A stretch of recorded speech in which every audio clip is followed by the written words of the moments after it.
It's time for the KickAround, the Ticket's weekly show all about soccer. 2 hours of HSOs on the clubs, leagues, and tournaments of the world's game. It doesn't matter if you're new to the sport, don't worry. This is the Ticket. We're just kicking it around. Now, here's our two soccer nerds, Andy Swift and Peter Welton. I think we all thought that was going to be the opening they've been waiting for. Trying to move Middlesbrough around. Oh! Astonishing! Shea Childs might have just sent the Saints to Wembley. Pandemonium around St Mary's. Hi-ho, P1s, and welcome to the KickAround, Saturdays 2 to 4 here on Sports Radio 96.7 and 1310. The Ticket, where you, the good P1, sits around, talks soccer, and all that implies. Don't forget, you can also find us on our website, thekickaround.com. There he is, to my left, but to your right, as you stare with great anticipation. It is the world's most interesting man and a lover of all things stickers. In fifth place, Liverpool. Andy Dalton Swift. What? Why'd you have to then just You're in a Champions League spot. casually... What are you doing? We had a good opening. We were like high-fiving. Good show today. We're on air. And then you throw that in there. I was even going to throw praise your way, but no, forget it now. Forget it. So, well, we're done, man. We are. Well, that soured you, have ruined like you. there's no need for that.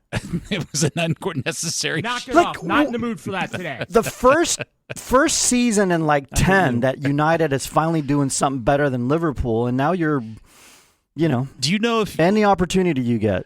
Do you know if United wins tomorrow and Liverpool loses on the last day, or whatever it works out? Do you realize that the difference between last season and this season will be like a 50-point swing for United compared to how they did against Liverpool last year? Okay, fine. It's a stupid like stat. all this is duly noted because I remember showing great restraint when your team was down in the dumps. Okay, that's just a flat-out lie. That is not a lie. I showed great restraint. Liar! You were such a liar, pants on fire.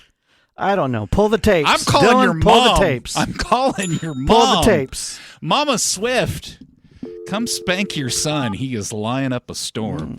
Whoa. We will talk more Liverpool and Manchester United and all things Premier League coming up here in a little bit. Yes, the FA Cup final was today. All kinds of World Cup stuff, including somebody's trip to go look at grass. We'll do that. Look at or something else? You'll find out. Okay. Wouldn't you like to know? And somebody from Ted Lasso is actually going to play pro soccer now.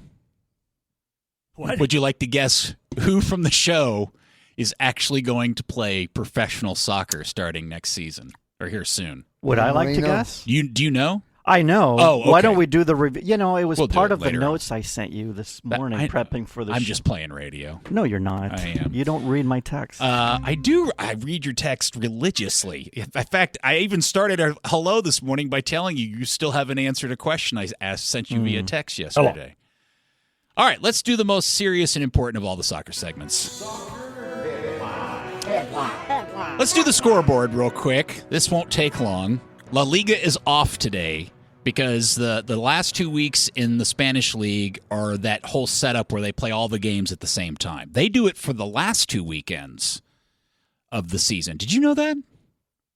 They do it the penultimate and the final weekend. So there's even less chance of shenanigans. Yeah.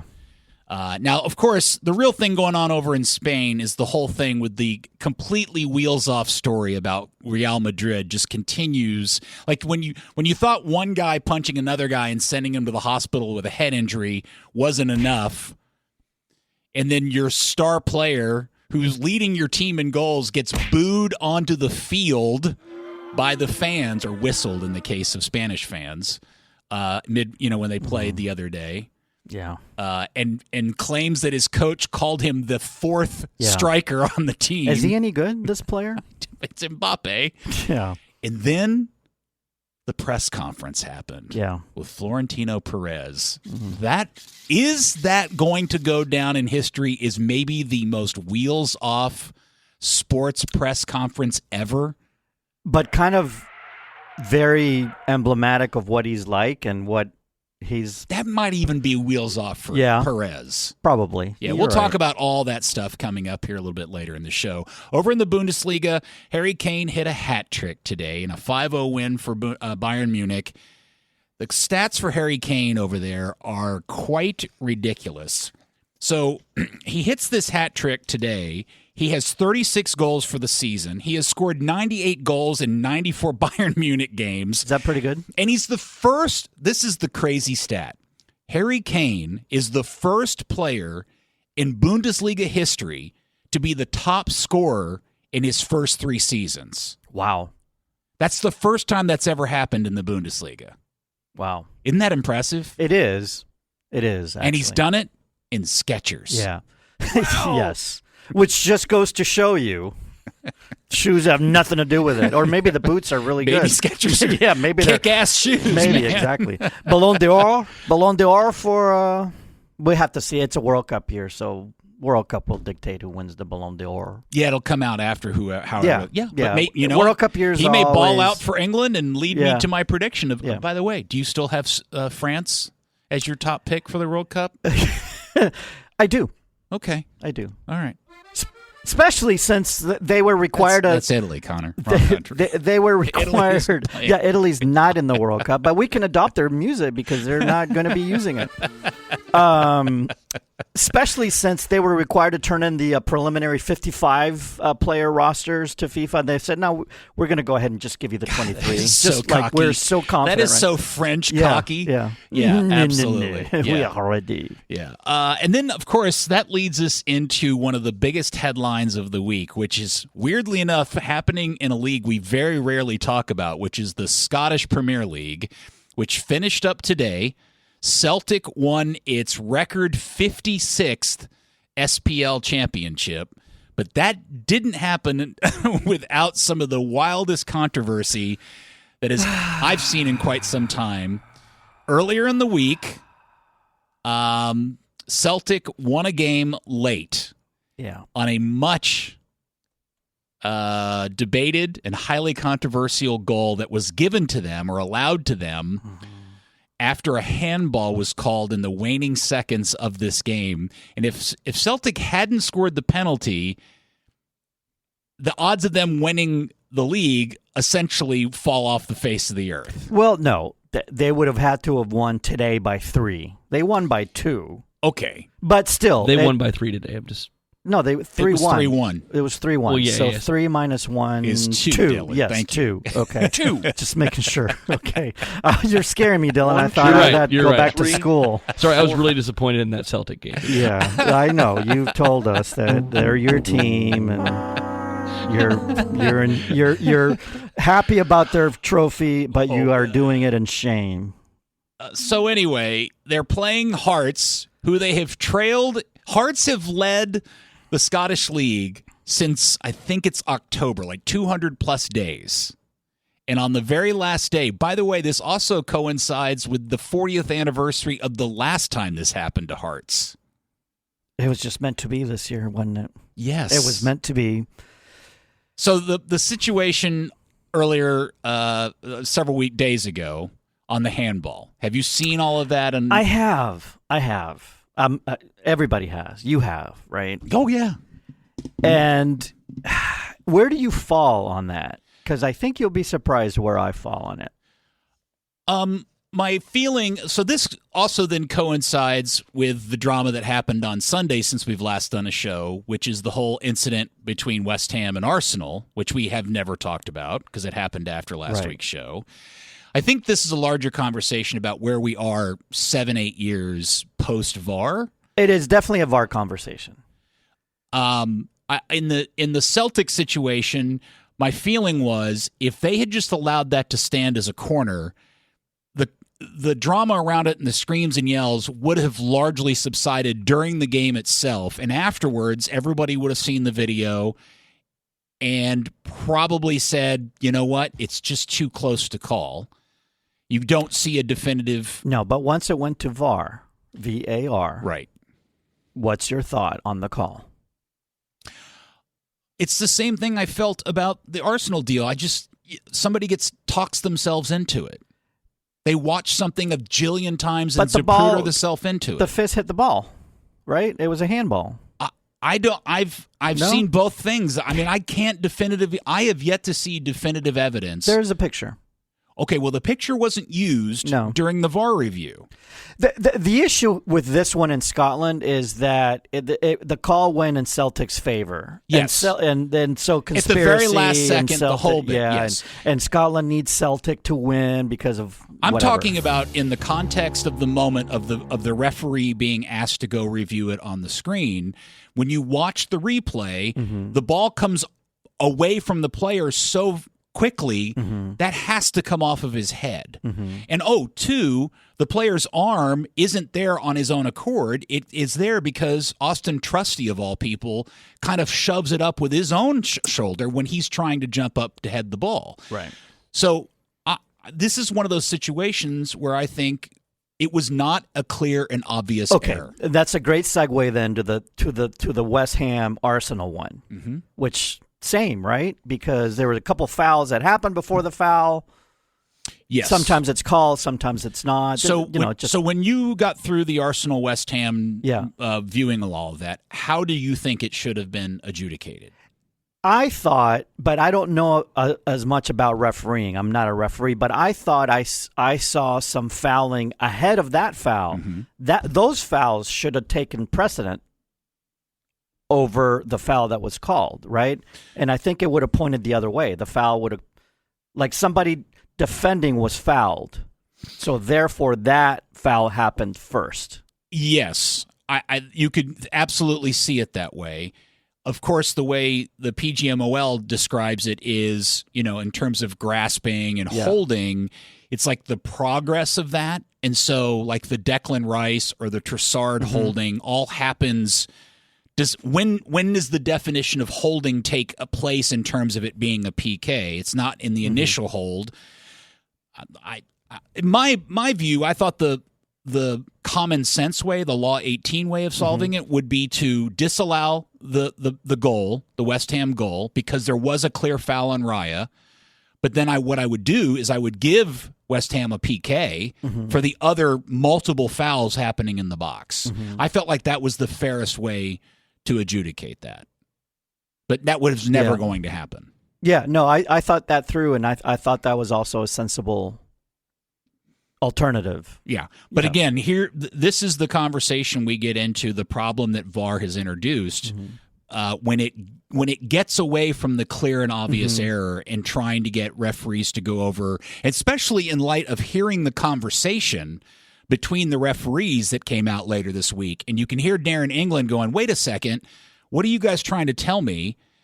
And it's almost as if he's asking to be influenced in how he ends up making a decision. It was a wild VAR. See, I can't figure out if VAR ultimately had a good or a bad week, because I think most people think it was a crummy week for VAR, but I think a lot of people who truly believe in the process believe that it happened the way as intended.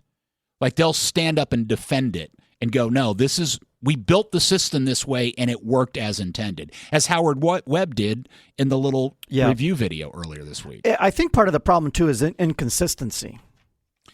Oh, that's the problem. Here's the thing that has driven me the most nuts about this entire thing, which is people seem to have forgotten the entire Premier League season started with Howard Webb and the PGMOL coming out and openly telling everybody we are going to crack down on holding and grasping this season. And they did it very early for the first few weeks, called some very controversial goals, and then just decided to stop doing it. Yeah. And then Arsenal, to their credit, figure out a way to do set pieces really well to their advantage, taking advantage of the fact that the referees just weren't calling that stuff anymore. Yeah, I think with that VAR call, I was confused. I thought the foul was against the team on offense, West Ham. That foul should have been called First, therefore PK. right. Which is what you came up with. Yes. Essentially, yes. You and I see it the same way. Correct. Yeah. Right. It's a wild deal. It works in our advantage, at least to a small degree, because the title race is, I guess it would have been even more on had Arsenal dropped a point there. Yeah. What am I saying? So it was nuts. And already we're running late, and we haven't even gotten into the craziest story of the week, which is Spygate. And by the way, we had an FA Cup final. Well, we're going to talk about that too. So we got to figure out a way to squeeze. Maybe the FA Cup final was such a snoozer. Would you like to try to? Would you like to cram them together in a segment? Sure. Okay. We'll talk Spygate and City winning yet another title next on the KickAround. Somebody on the show went to go look at some grass.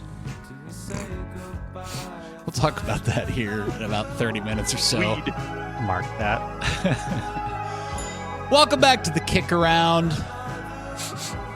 You smell the World Cup around the corner, Mr. Swifty? Dude, you know me. I'm worried about you. You haven't been too into this World Cup thing so far.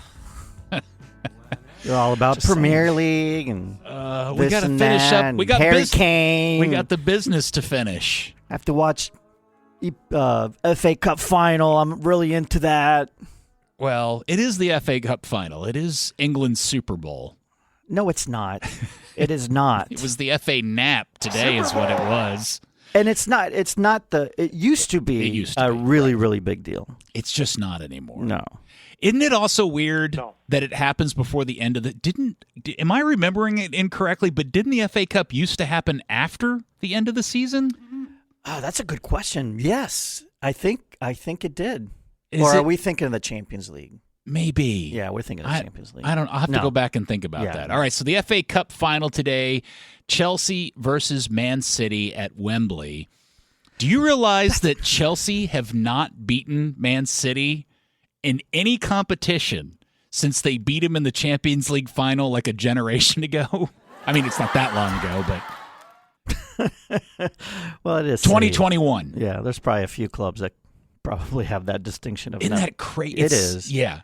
The other thing about today's match, heading into you weren't excited about 9 o'clock, City Chelsea must watch, right? I mean, sorry Chelsea fans, not sorry City fans. I don't really care about either club. Do you? There's no soft spot. I think if there's interesting to watch, it's okay, is this going to be one of Pep's last games? Because the big question running around is, or no, one of his last games for City. Because I mean, there's a lot of questions as whether or not he's being the last final. Oh, I see. Yeah, whether or not he's going to retire or leave the club at the end of the season. Yeah. Okay. Chelsea, on the other hand, man, what a disaster of a season. In fact, this ended up going so badly for Chelsea that they smartly turned around and then quickly announced they've hired Xabi Alonso as their new manager. That was a rumor going around that was going to be announced. Yeah. But that's a big deal for them. That's a very much a course correction in how they've been hiring people. Not a bad hire. No, it's a great one. Yeah. So I don't know. My enthusiasm for the game was tepid heading in, and so I hope that didn't. I'm glad you agree that it was kind of a dud game, because I thought, maybe it's to me a dud game because I'm not into either of these teams winning FA Cup. It was absolutely background noise for me this morning. Okay. Antoine Semenyo scored the goal. What a crazy season that guy has had. He starts, he plays amazing for Bournemouth, gets sold for an absolute Fort Knox building size amount of money to City, and just really plays well for City, and he scores the winning goal to win the FA Cup. And by the way, Chelsea had their chances, and it wasn't like an uneven game. I think Chelsea held their own, right? Congratulations to Pep. Is Pep going to be here next year? They won the other cup too, right? It's the first time a team has won both the EFL, the Carabao Cup, and the FA Cup at the same season. There's a chance they win all 3 titles in England if they pull out this league thing. Wouldn't that be the wildest? Which is probably not going to happen, but that would be crazy. And watch Arsenal win Champions League, and they're like, that'd be funny. It's so weird. Yeah. All right. The other thing that we talked about a few minutes ago, and I wanted to get into as best we can, is this crazy story about Spygate in the championship between Southampton and Middlesbrough. Yeah. Before you get into the details, I have a question for you about general Spygate issues. Okay. Do you get tired head when we have the latest Spygate incident, any sport, anywhere in the world? Like in today's day and age, like, really, is it that big a deal anymore? What, cheating? That somebody's watching your I don't know. It's like, I think this is all like. I mean, does it make that much a difference?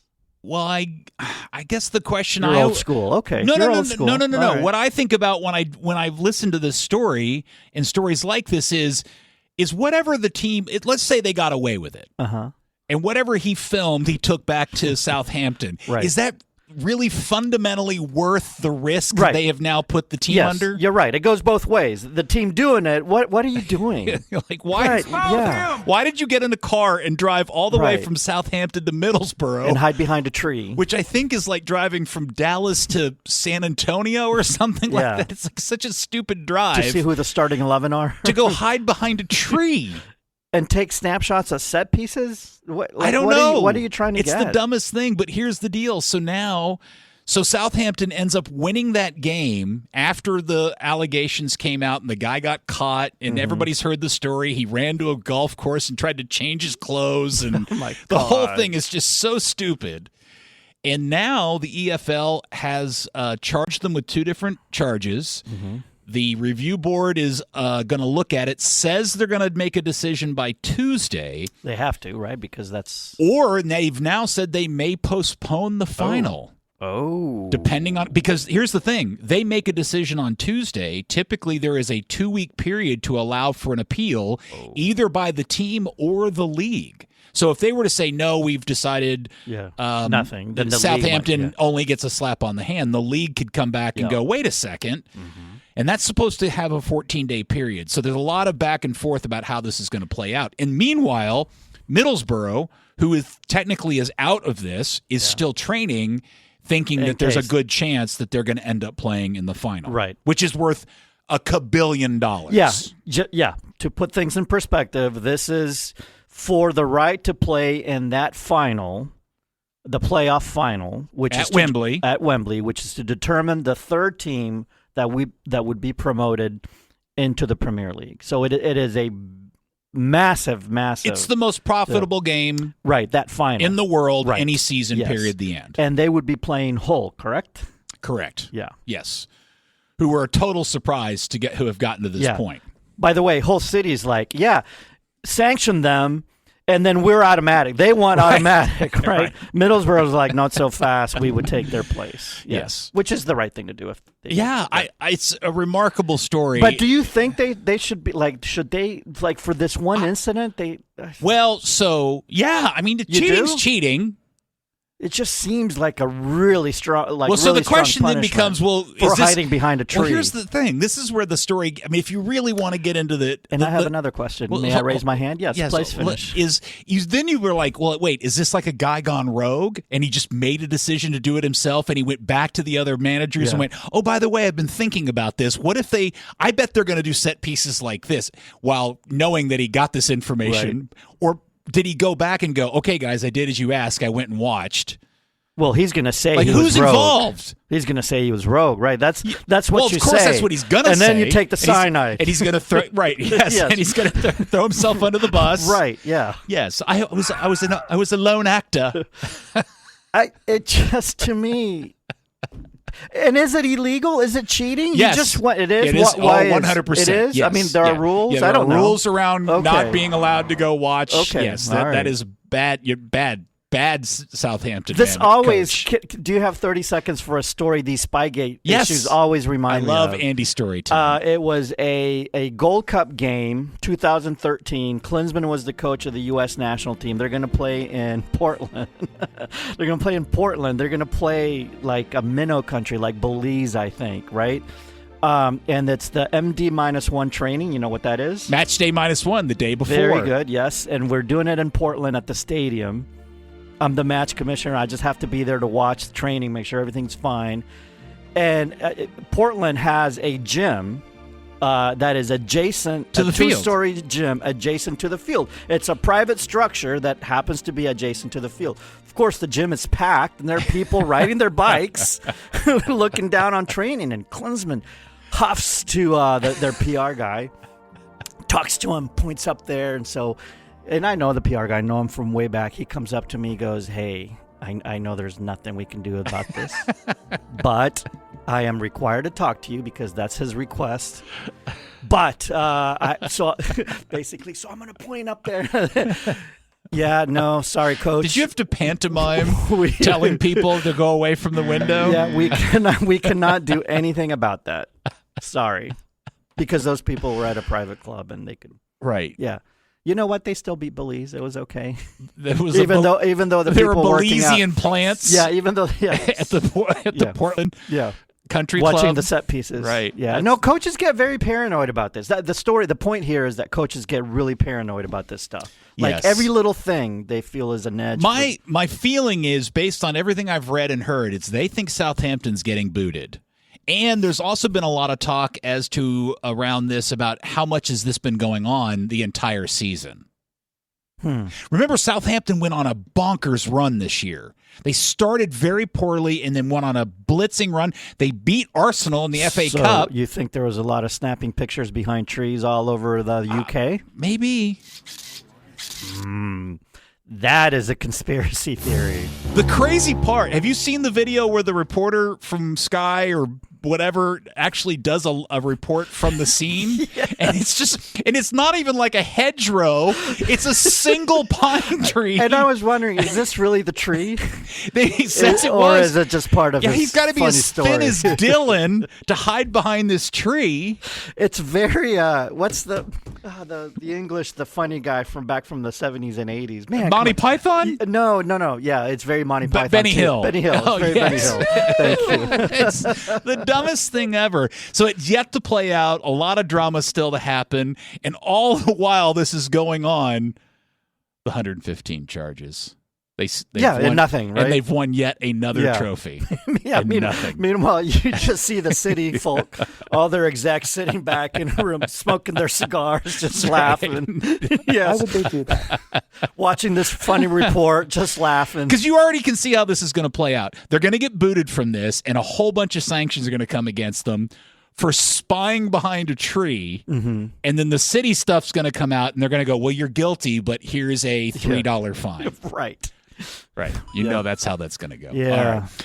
There you go. Spygate FA Cup. Congratulations, citizens. When we come back, we'll preview tomorrow's week in the Premier League next on the KickAround. Look at all the soccer content currently and coming to your TV.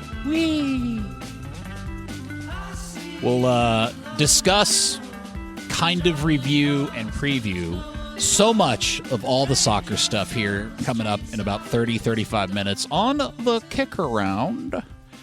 But first, tomorrow marks the penultimate weekend in the Premier League, at least part of it, because there are games on Monday and Tuesday as well, and they're all important. Well, not all of them, but games on both of those days are important to how this is going to play out. First, Andy, I'm sorry to do this, but we must review the game that happened yesterday. Oh, there was a game yesterday. Yes. Oh. Aston Villa played some random club called Liverpool, which is a really weird word. I don't understand.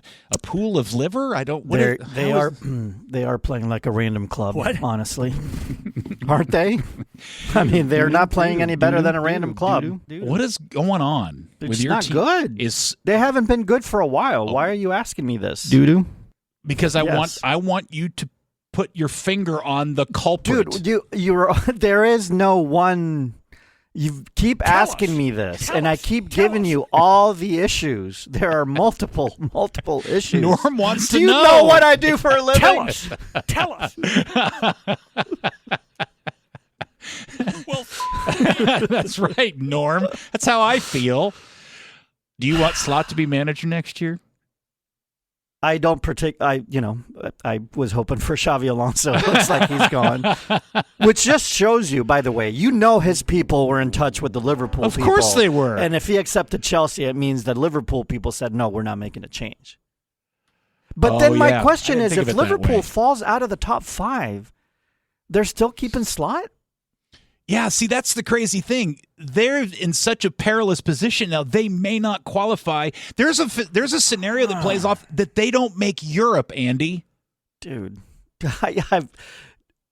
don't you not think for a second I haven't gone and done all the math? A highly unlikely scenario. But it's still a scenario. Yes, 100. The fact that they're even in this position after winning the Premier League. I know you don't want to hear this, but this is probably going to go down as the worst follow-up season to a Premier League championship. Worse than Leicester? I think so. I'm going to look that up. I think that's correct. Maybe Dylan could look that up. Yeah, Dylan, would you look that up, please, sir? Thank you, sir. That would be terrible. That would be terrible. Man, yeah, just not good. Do you have the predictions that we did at the beginning? I do, but we are not going to go over those. I just wanted to figure out because I know I didn't predict Liverpool to finish highly. Yes, you did, my friend. Oh, did I? Yes, you did. You picked them to finish first or second. I did not pick them to finish first. I thought I had them like fourth. 1, 2, I have it handy, but you caught me off guard. But I did bring up the predictions because I fully expect us to go over those. Okay, we'll do very it soon. We'll do it next week. Anyway, my point being is there were a lot of things at the beginning of the season: the death of a key player, the season after a Premier League championship, the fact that you went out and hired and bought all of these crazy expensive players that were going to fundamentally change the locker room and the roster.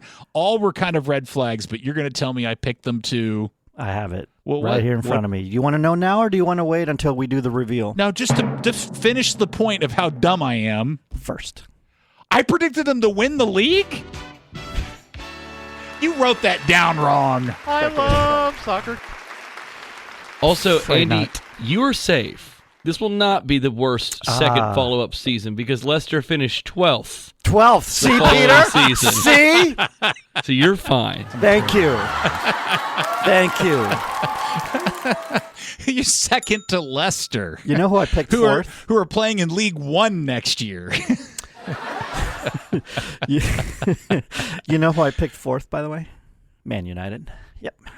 Okay, see? You're clearly the smarter person on this show. That's right. Anyway, Liverpool got stomped by Aston Villa 3-1. What a performance. Stomped. 2-goal game is not stomped. I think you scored the goal like in the 96th minute. It was 3-0. It was 4-1 at one point. Was it 4-1 if it ended 3-1? 4-2. Did it end up 4-2? You're reporting on a game you don't even know how it ended. Did it end up 4-2? Oh, sorry. Okay. You're thinking of the Celtic game from earlier. I think you're that's probably you're right. confused. You're probably right. Yeah, thank you. Okay. Anyway. Hey, why don't we talk about this once you have a clearer grasp of what's going on in Premier League, and let's just move on to World Cup. You've made a very fair point. I cannot deny. All right, tomorrow game, 6:30, United versus Forest. The only reason why this is of significance is because it's Casemiro's last game. Oh, he's done then for sure. Oh, yeah. He's 100% leaving. He's repeatedly said it. I think that's probably... There's a rumor. Yeah, I think Miami wants him. I think one of the LA teams want him. You know, this is funny. If a year ago you would have said, hey, he's got 1 year left in Premier League, then he goes to MLS, what's our reaction? We're like, oh, man, another guy going to retire in MLS. But now I'm like... He's had an amazing season for United. Now, here's the deal. He's going to play in the World Cup. Is this one of those stories where he just needs to quit while he's on top? Because you could see where he goes somewhere else or played one last season at United and just kind of pulled a Mohamed Salah. Yeah, but after having a season like that, competitors Like these guys, all of them. Yeah. I'm not just Casemiro. All these guys playing at this level. They have that one last good year. They feel like, they can keep going. They can't tell themselves to stop. He's been so good. I love it. Brentford is hosting Palace. Brentford is very much in a position to get a European spot, which would be the first time they've ever participated in any of those competitions. Everton is hosting Sunderland. I think, Did you call him Everston? I mispronounced it. I don't mind you mispronouncing. Look, team. there's a scenario where Everton could even squeeze their way into a European spot if the last 2 games of the season go well and other things. They're not going to. Leeds is hosting Brighton. Brighton very much in a spot to grab their first year. I think maybe not their first, a European spot. Wolves is hosting Fulham. Those are 2 teams very much on the beach. And the big one tomorrow that everybody needs to keep an eye on is Eddie Howe, Newcastle hosting West Ham United, who are trying to stave off relegation. It looks bleak for West Ham now because they're 2 points behind Spurs. With 2 to play. See, I think, West Ham has not been playing poorly. They've just not been getting results, and Newcastle has nothing to play for. Yeah. They can't get in Europe? No. No. Not really. No. Yeah. So, would you be surprised Eddie if Howe's West job, Ham won basically. that tomorrow? No. No, me either. No. Then, of course, that means Arsenal on Monday against Burnley. Win. Is that the trap game of all trap games? They're going to win that game. Because who do they end up with? They follow next week. Was it Crystal Palace? They play Palace Yeah. at Selhurst Park. Yeah. That'll be they have to get a result that game. Crystal right? Palace has a European Cup final right after that. They've got to be prepared for. Yeah. So. Let's see. City can get to 83. Arsenal has 79. Yeah. If City loses on Tuesday and Arsenal wins on Monday, Arsenal will have won the league. Yeah, 'cause that's the it, gap's of too course. big. Right. Yeah, yes. of course. I think the magic number is 2. Okay. Am I saying that correct? I don't know. 2. Yeah. Let's see. So, and then on Tuesday, as we said, City has a very, very difficult game at Bournemouth. Mm-hmm. Bournemouth currently in 6th. They are very much in a position to get a Champions League spot too, man. Yeah. They're 4 points behind Liverpool. But But the game in hand, so if they win this game on Tuesday, they are 1 point behind Liverpool for a Champions League spot. Man.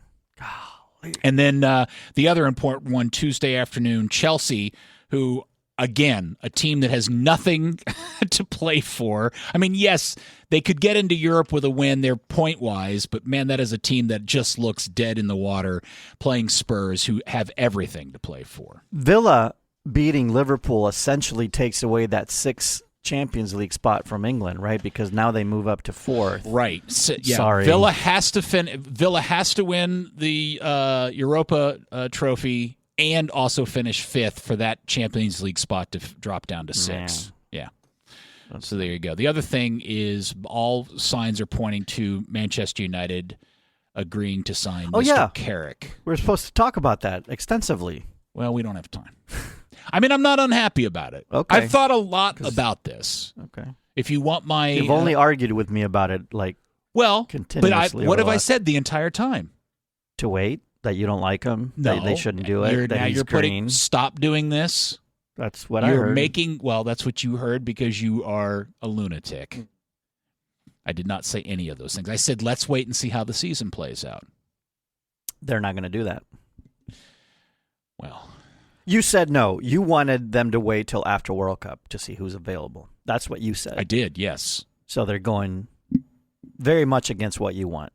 You think they're Mr. Ratcliffe? Did you write him the letter? I thought you were going to write him a sternly worded letter. I wrote blah, so blah, blah, many blah, blah. letters. I wrote just so many I letters. don't care what you have to say. Dear Jim. Jim? Ratcliffe. Oh, that's right. I'm thinking of the brothers. Yeah, you're right. Dear Jim, please wait. Don't hire anybody right now. Jim. You didn't use AI to write the letter for you? Love, Peter from Dallas. Yeah, that wouldn't get it done. No, but probably not. All right, so that's the big action happening in the It's going to come down to the last week. We love this. We're going to have a title race next week on Sunday, all the games a week from tomorrow, and we're going to have a relegation race. I just know it. I can feel it.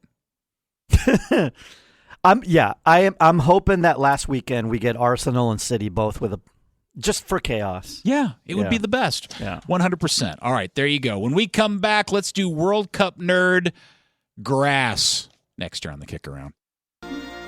Da da da da da da da da da da da. It is our theme song, kids. I don't know if you should be allowed to talk over that bed. You know, like you can't touch the trophy unless you've won it. You can't be da-dum-da-dumming it. You're talking over it. Well, now, but I'm saying, like, when it's playing out first, you can't. You know, this song gotta could use hold some cowbell. You got to hold it in high regard. You can't da-dum-da-dum-da-dum. Should we write a sternly worded letter to yourself? To Giovanni? No, the sternly letter. I'm admonishing you. No, about getting cowbell added to the FIFA Oh, theme sure, song. yeah. Wouldn't be sternly worded. It'd be a nice letter, pleading. Okay. Oh, no. Cowbell better. Yeah, cowbell's much better. Yep. All right, it is time for the World Cup nerd segment of the week.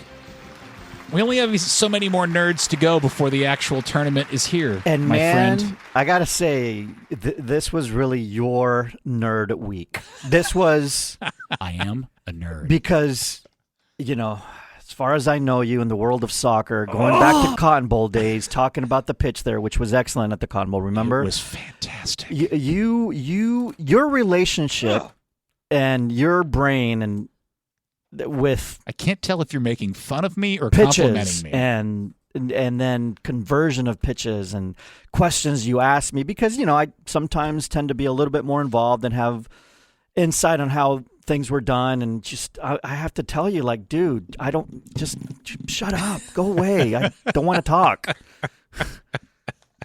So this week you got to do it on your own. I wasn't part of it. This was your moment to shine.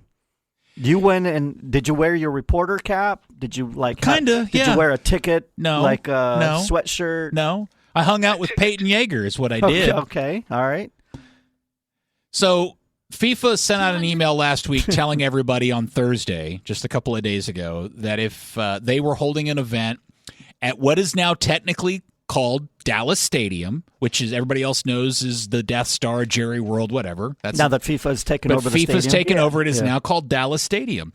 And they were holding an event where they were going to reveal the new surface, the grass surface. By the way, when FIFA takes over the stadium, they lock that sucker down, right? Boy, Any stadium they take over, they ever. it is theirs. The new stadium. And then getting in is something else. So that's a privileged opportunity that you had. I agree. Do you think Jerry has to ask permission to come into the stadium? I don't think Jerry or any of his peeps have to ask, but you know what I mean, right? I do know what you mean. Okay. So Thursday afternoon, we all collected and waited in a kind of warm hallway because it was weirdly warm inside the stadium, because typically you walk into Jerry World and it's nicely air-conditioned, 72 degrees. Right. It was definitely not that. It On event day, it was an event day. Well, no, there's actually an answer to this. So we end up going down this big elevator, like a big industrial elevator, down to the ground floor, back through the tunnels in the back that you see after and before game day. And man, we walk out onto the field, and it is the coolest thing. And there it is. Grass. It's so green. Yeah. It is so green. And so I'm trying to figure out a way to explain this to P1s. I'm assuming most everybody listening to this, at least that live in the DFW area, have been inside Jerry World at least once in their life. When I went in, before we walked down, I got to kind of take a peek and look at the field from the 203, 202 section, which is kind of one of the corners. And man, I'm telling you, so whatever they've done to make the entire surface of the stadium now a green grass surface. There are no ground suites. There's nothing but green, and it has completely changed how it feels inside the stadium. Because you've been in that stadium when grass has been laid down. Yes. You went to Copa America, which is very Gold similar. Cup, Copa America, Yeah, Copa America the very first game ever played there. The Copa America one was very similar to what they did now. Yes. Right? So, and we'll talk about the science here in a little bit. So did it feel different than that? It did, because in addition to putting the actual grass down, the surface is taller. How do I explain this? They've added so much dirt. The playing surface is 2 feet taller and closer to the seats. Right. That's what you're talking about, the intimacy then a little bit too, right? The seats, everything feels closer to the field. It feels more like a football pitch, a soccer stadium as opposed to an NFL stadium. It is what, because we went, as to you, like you said, we went to that game, U.S. Haiti, not that long ago, and they had the Copa, and they had the surface in there and all that. The grass, and I got to watch grass being watered, and that was, but this just feels different. Now, down on the surface, we were not allowed to touch the grass, and they were very adamant. Now, there's turf all the way around the perimeter, about 5 yards of it. And you didn't get to explain about the heat and humidity. It has to do with the grow. They had turned all the air conditioning off because they were watering it and all that. Yeah, and you have to have certain conditions inside the stadium for the grass to keep growing because you have a month to go. So they'll turn on the AC when they have to, but they have very strict parameters on what the temperature and humidity need to be for the grass to grow optimally. Yeah. So they had the New Zealand guy, Ewan Hughes, I think, is a very nice man, who is in charge of all of the World Cup pitches. All of the pitches. All of them. Mm-hmm. And he was here for the event. And so we got to stand literally right next to the grass. You could walk on the turf, but not on the grass. It looks like a putting green. Did you, when they weren't looking, just reach out and I tried. touch a blade? I didn't want to be disrespectful. And plus, I didn't want a sniper to shoot me out down from the rafters. But before you... because you're going to tell us exactly, which is amazing. It's an amazing feat of technology, right? Yep. Before we do that, one interesting thing about the heat and humidity, remember the 94 World Cup, the first time this was ever done at a World Cup level, or ever. An indoor grass field. An indoor grass field where they brought grass and covered artificial turf was in Detroit for the 94 World Cup. And it was done simply because the U.S. host committee wanted to do something innovative, and that's why they did it. And then since then, we've learned how to do that. Other events have gotten grass rolled in, which is different what they're doing now. Yep. Right? I mean, you're going to explain the science behind it. But one of the issues in Pontiac, which is where they rolled in the grass, they had some grow lights. The Detroit Lions Stadium. Yeah, right. They had some grow lights.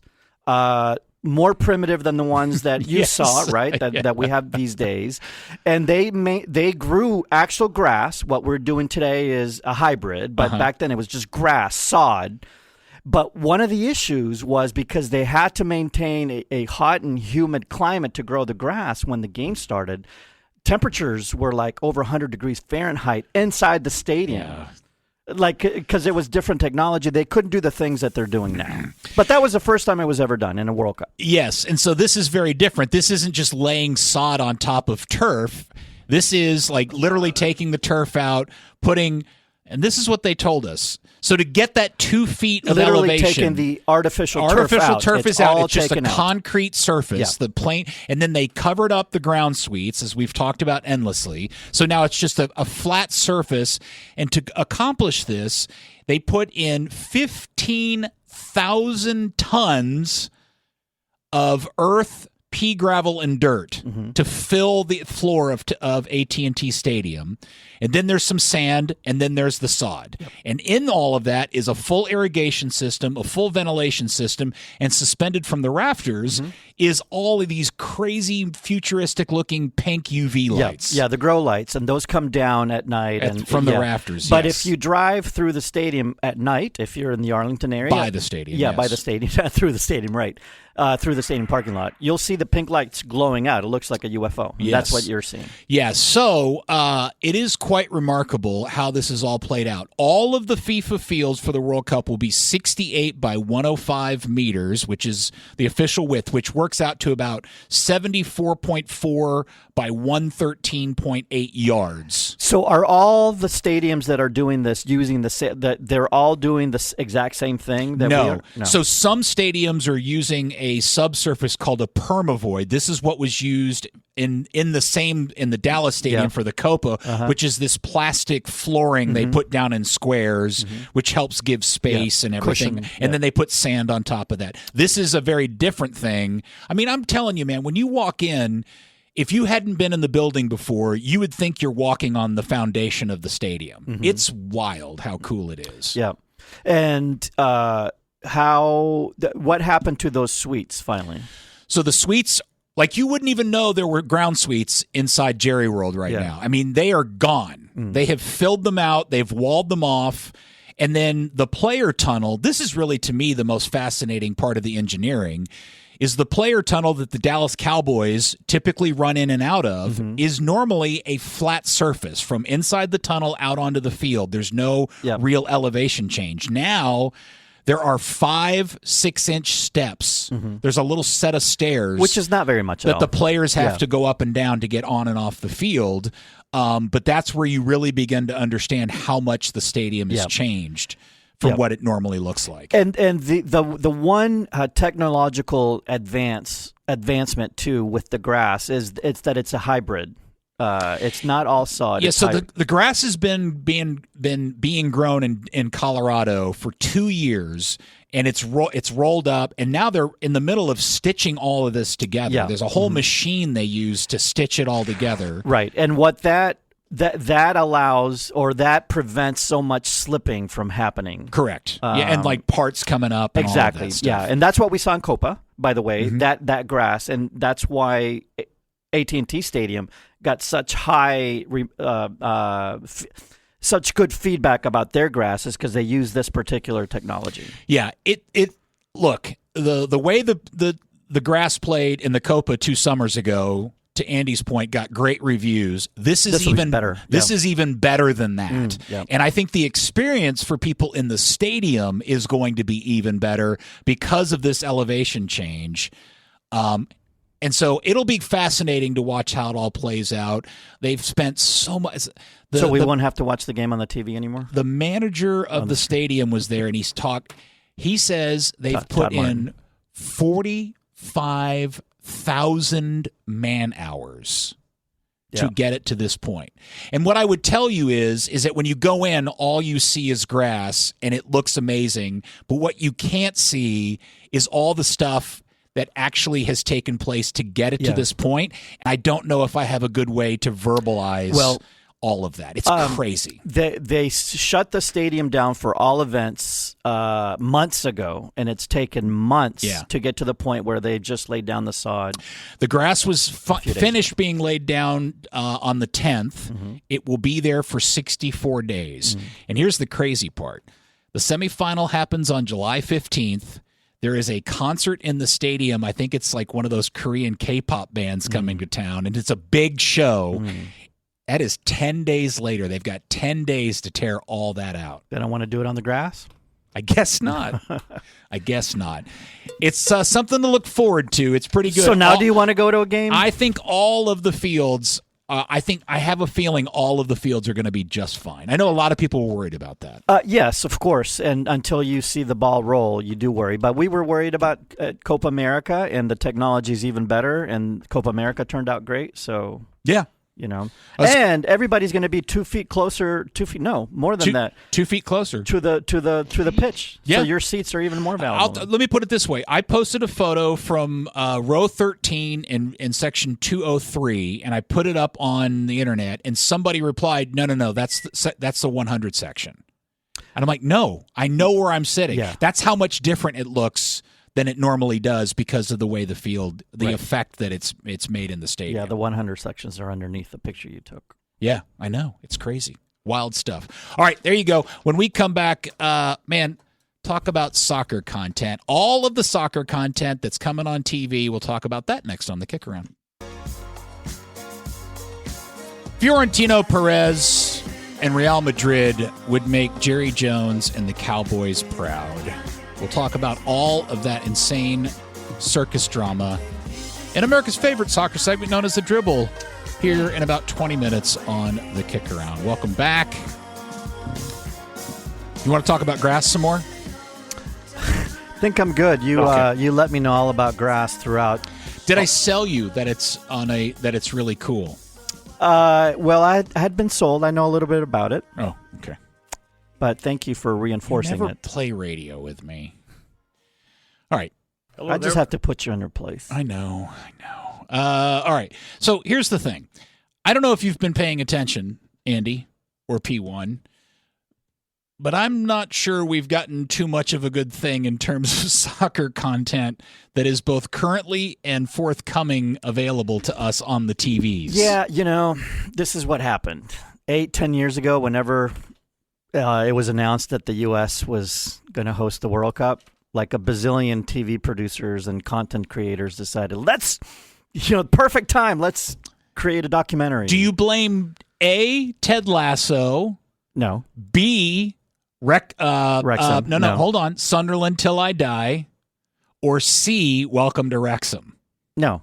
None of those? No, I think it's just a product of the World Cup coming to the Yeah, U.S. I agree. Yeah. Yeah.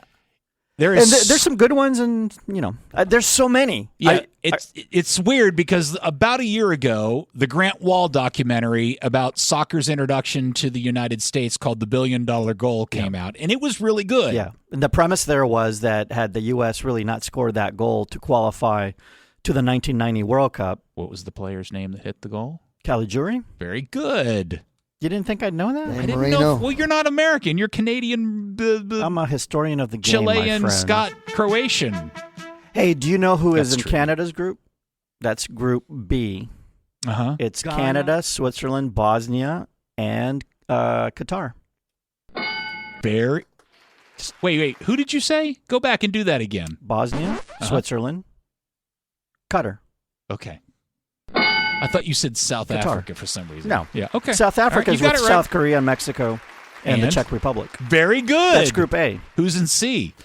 C, interestingly enough, is not the U.S. That's it's right. U.S. skips to D. Right. It's Brazil, Morocco, Haiti, and Scotland. Whoa! No, Look at you. it's not. Did you use the KickAround World No, Cup I group used memorization tool? my own memorization tool that I've been using for World Cup since I was like 8. I wasted my time. Yeah. All right. So, how long ago did the Vice one come out? That 2 Pablo, weeks ago. 2 weeks so ago. we're two in. I think there's 6 episodes. And that one is called The Dream, the American Dream. Soccer American Dream. Yeah. And that is on Vice, but you can also watch them on YouTube, on the Vice channel on YouTube. Yes. That's where I watch it on YouTube. I think it's really good. It is really good. You've Now, only seen one episode, right? There's 2 out. Yeah. I've only seen the first one. It's really well done. I'm not sure it's telling us anything we haven't seen before.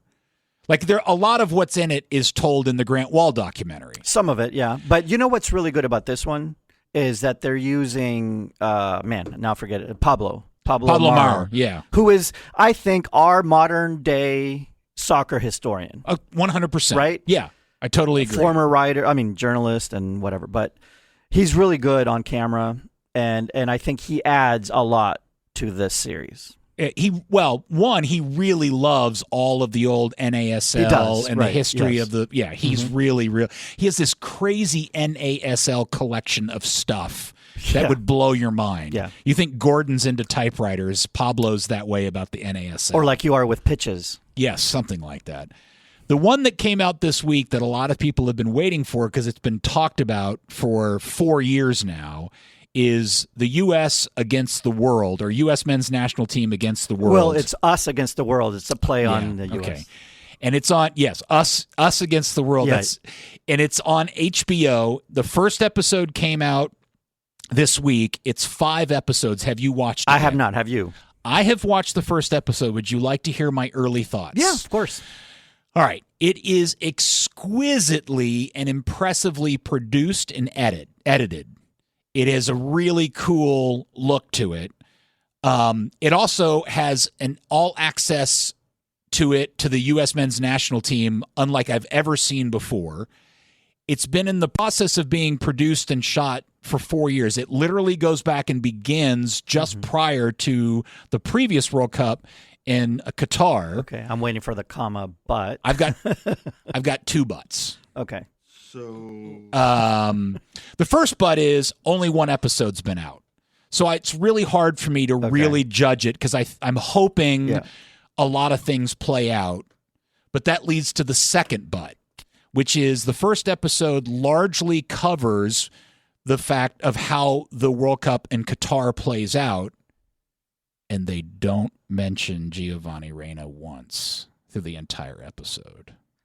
Huh. That's interesting because what that does is then also leans into the thing that is another concern I have about this production, which is it really begins to feel like a hype video. Well, that's what I was going to ask you, because that was my feeling, is like this has probably been extremely vetted by the... I worry that's what we're going to find out. That's the impression I got from just... I'm not saying there's not... Look, maybe that's what we need, is nothing but a pure hype video, and we don't need to go re-adjudicate the past and talk about the bad stuff.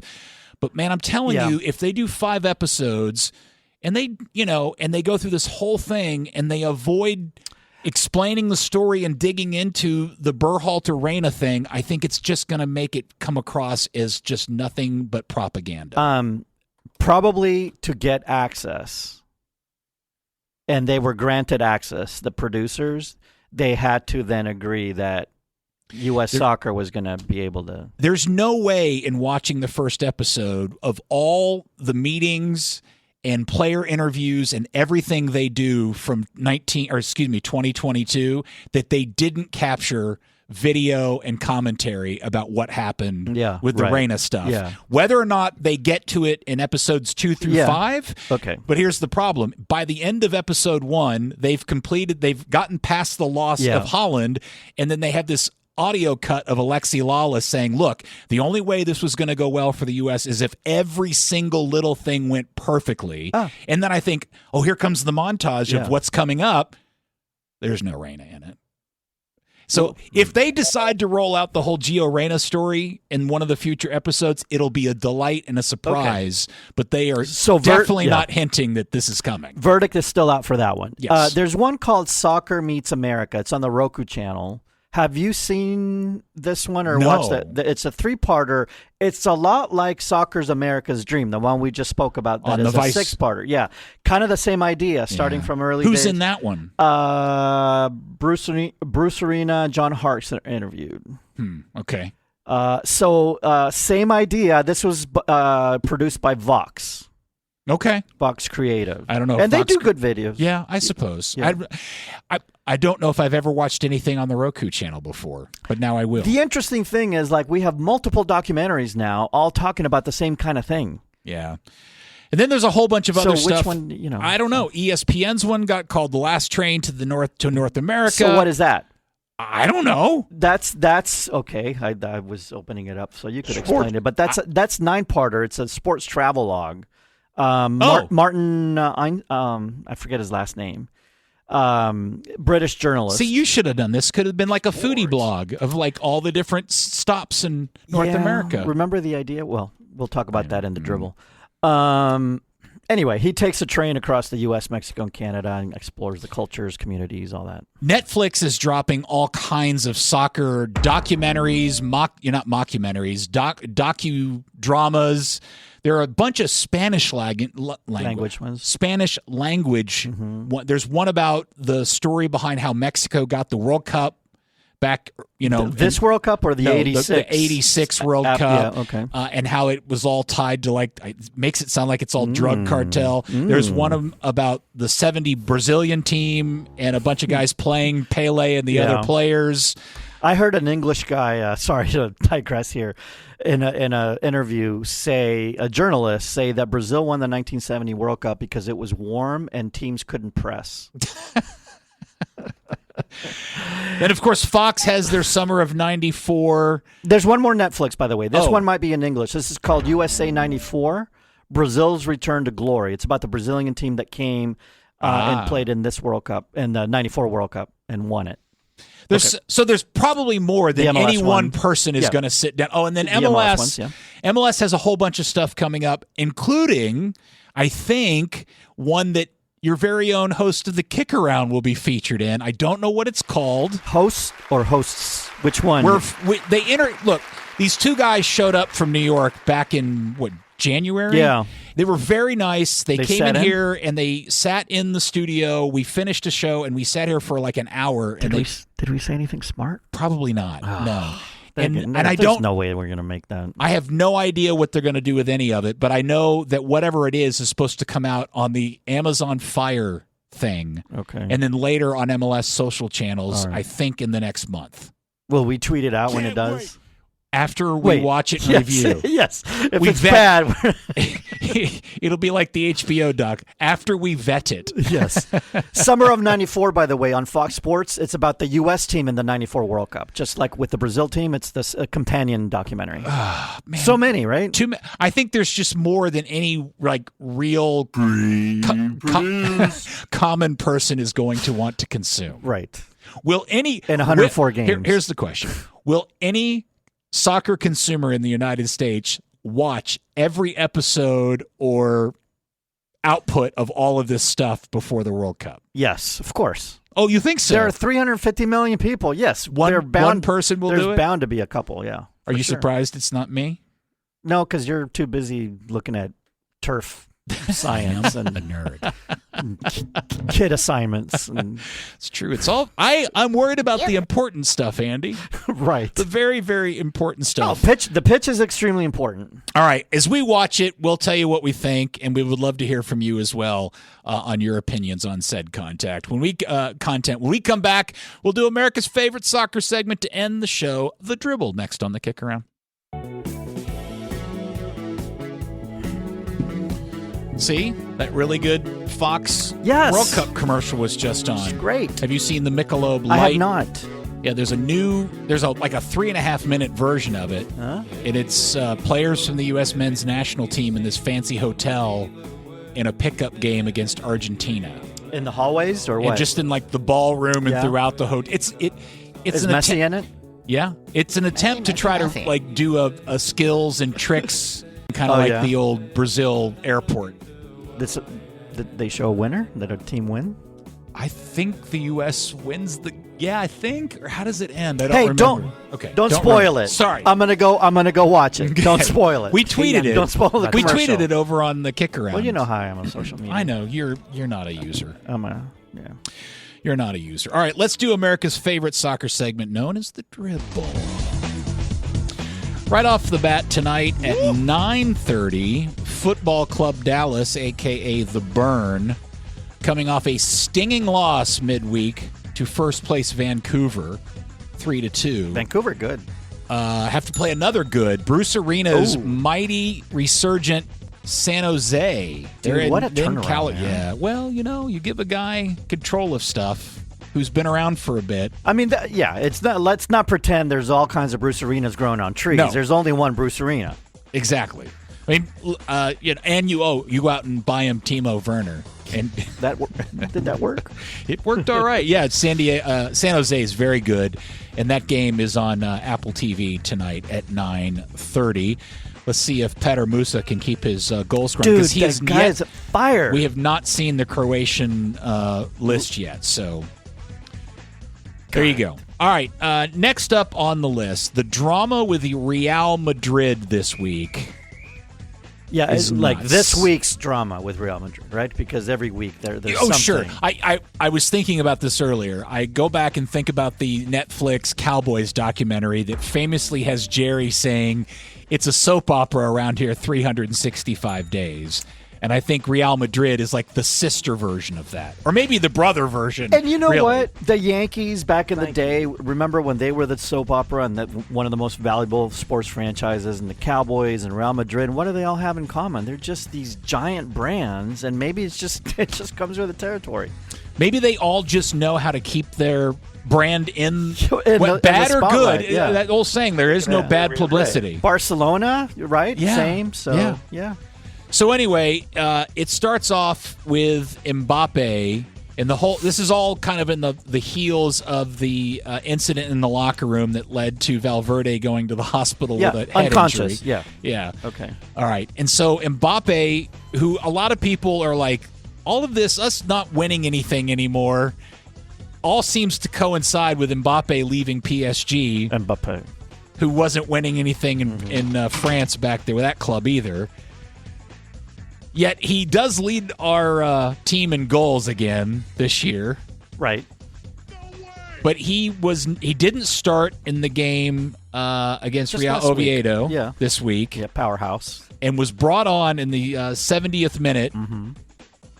Now, don't be fooled when you hear all the whistling. That's not a celebration of Mbappe. That is how Spaniards boo by whistling that way. Which, by the way, it's because they finished second. They're all mad. And they think he's the big problem. Yeah, even though he led the team in scoring. It's Mbappe. What did I say? Mbappe. I've been pronouncing it wrong, too. What did I say? Mbappe. What did you say? What do you say it is? Mbappe. I'm so confused now. Okay. Then that was followed up by the most insane, over-the-top press conference with one Florentino Perez, the president of Real Madrid, who, after the end of a press conference that was already over, sat down and essentially held court for an extended period of time, blasting everything and everybody. And everybody's wrong except themselves. And if you watch the video, you can tell it's super uncomfortable. Yeah. The press, like he's attacking the press, he's attacking fans, he's attacking everyone. And I said it was on brand when we mentioned it at the start, but I think you're right. This was even beyond on brand for him. Yes. He essentially, the headline out of it is he claims that the federation and the referee organization is so corrupt, they have stolen at least 7 championships from Real Madrid. Basically, everyone they didn't win was stolen. Yes. I think he said we've won 7. In the last 14 years, we've won 7, and 7 have been stolen from us, or something like that. Even if you don't follow Spanish football or Real Madrid or soccer at all, it is a fascinating 10-minute, whatever it is, to sit and just watch him. Because, first off, it's in Spanish. So if you watch it untranslated, just watching his body language and the vibe you get from the room is the very uncomfortable. The docudrama we need is this. Yeah, he's like 79, 80 years old, and you just feel like it's just another one of those deals where he's just coming and loose at and you know what?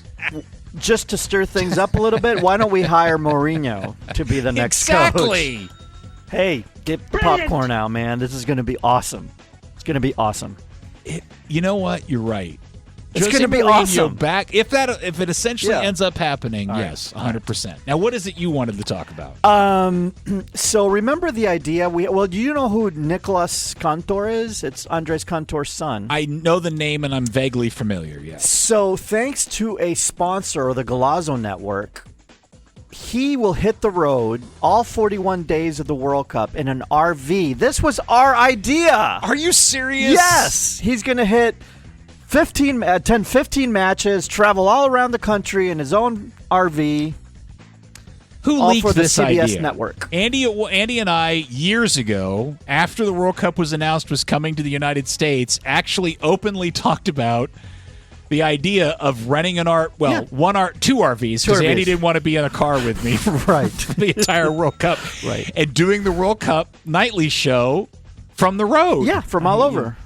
And you know what? Had Dallas not been such a fancy venue, right, with 9 matches and a semifinals, look at us, right? Yeah, it would have been. Yeah, that was a cool idea, by the way. Yeah, we might have done it. And but, Cantor's son stole it.